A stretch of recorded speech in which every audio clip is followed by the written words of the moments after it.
কিছু বিদেশি নাগরিক অবৈধভাবে নিয়ে আসা মোবাইল সংরক্ষণ করে স্থানীয় বাজারে বিক্রি করা ব্যবস্থা নিচ্ছে। তারই প্রেক্ষিতে আমরা উভয় জায়গাতেই অভিযান পরিচালনা করি।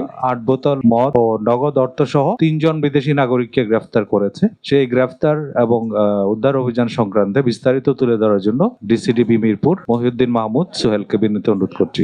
ডিএমপি ডিবি ধারাবাহিকভাবে কর ফাঁকি দিয়ে নিয়ে আসা মোবাইল এবং যে সকল মোবাইল চুরি করে নিয়ে আসা হয় সেই সকল মোবাইল সম্পর্কে ধারাবাহিকভাবে অভিযান পরিচালনা করে থাকে। এরই ধারাবাহিকতায় গত 7 তারিখে ডিবি মিরপুর একটি অভিযান পরিচালনা করে।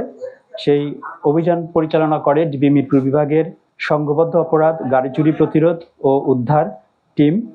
আমরা একটা গোপন সংবাদের ভিত্তিতে জানতে পারি যে উত্তরা 17 নম্বর সেক্টরে একটি বাসায় এবং খিলক্ষেত থানাধীন নিকুঞ্জ 1 এলাকার একটি বাসায় কিছু বিদেশি নাগরিক অবৈধভাবে নিয়ে আসা মোবাইল সংরক্ষণ করে স্থানীয় বাজারে বিক্রি করা ব্যবস্থা নিচ্ছে। তারই প্রেক্ষিতে আমরা উভয় জায়গাতেই অভিযান পরিচালনা করি এবং উত্তরা 17 নম্বর সেক্টরে অভিযান পরিচালনা করে একজন চাইনিজ নাগরিককে গ্রেপ্তার করি এবং সেখান থেকে আমরা 58টি আইফোন উদ্ধার করি। পরবর্তীতে আমরা খিলক্ষেত থানাধীন নিকুঞ্জ 1 এলাকার একটি বাসায় অভিযান পরিচালনা করি।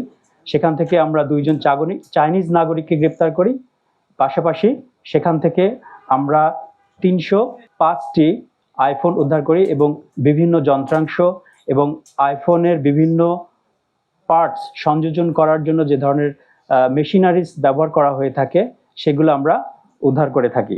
পাশাপাশি সেখান থেকে আমরা কয়েক বোতল মদ উদ্ধার করি এবং নগদ অর্থ উদ্ধার করেছি। তাদেরকে প্রাথমিকভাবে জিজ্ঞাসাবাদ করি এবং এই জিজ্ঞাসাবাদের মাধ্যমে জানতে পারি যে স্থানীয় কিছু এখানকার যারা মোবাইল ব্যবসায়ী তারাও এই ঘটনার সাথে যুক্ত রয়েছে বা এই ব্যবসার সাথে যুক্ত রয়েছে। তাদের কয়েকজনের নাম আমরা পেয়েছি। আমরা তদন্তের স্বার্থে এখনই আমরা এই নামগুলো প্রকাশ করছি না, পরবর্তীতে তদন্ত শেষে আমরা এই নামগুলো আপনারা জানতে পারবেন। মূল অপরাধটা হচ্ছে তারা যে পথে নিয়ে এসেছে, এখানে কোনো বৈধ ঘোষণা নেই, আমদানি করার কোনো ঘোষণা নেই।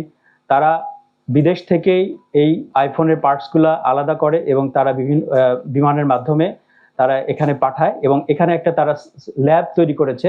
সেই ল্যাবে তারা সংযোজন করে কোনো ধরনের কোনো অনুমতি ছাড়া সেগুলো তারা স্থানীয় বাজারে বিক্রি করার প্রচেষ্টা চালায়।